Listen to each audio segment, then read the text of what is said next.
Blacac u zimi često na terenu, ali organizovano se u susret vuku ide u posljednjih 12 godina. Iz godine u godinu učesnika hajke je sve više, pa iako ne padne uvek vuk, od tolikog broja ljudi na terenu vukovi se često presele u nenaseljene krajeve. Čekati vuka znači imati puno strpljenja i često na zimi ne brnuti po više sati, jer vuk ne čuje i sve vidi.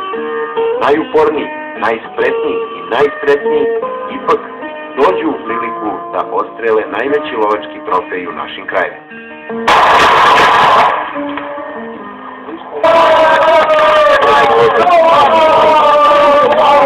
Koliko si dugo čekao vuka? 2,5 sata negdje u prilike, tako. Je bilo hladno? Pa jeste, no. Nije mnogo, ali bilo. Kako si ga vidio? Pa vidio se ga na 70-80 metara išao prema meni, zločio se ispred Kerova. I koja je bila tvoja prva reakcija?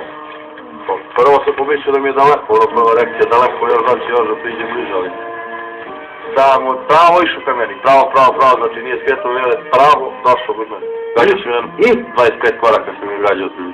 Iz prvog metka pao odmah, gađao sam još 2 puta. Je bilo straha? Ma nije da je straha. Nije prvi put da gađam vuka. Jesi ubio još nekog vuka? Ovo mi je drugi pored. Drugi. Kažu da je vuk najveći lovački trofej. Jeste. Sigurno jeste, najteže da sam bio. I tako, vuk je pao. Jedna briga manje za stočare, a za vučju populaciju i nije nekakva šteta. Jer retko se desi da u ovakvim lovovima padne alfa mužjak ili alfa ženka, vođe čopora, koji znaju da izmaknu zamkama lovaca i kako da produže svoju vrstu. Nadmetanje čoveka i vuka se nastavlja, a mi, lovcima, do sljedećeg susreta želimo dobar pogled.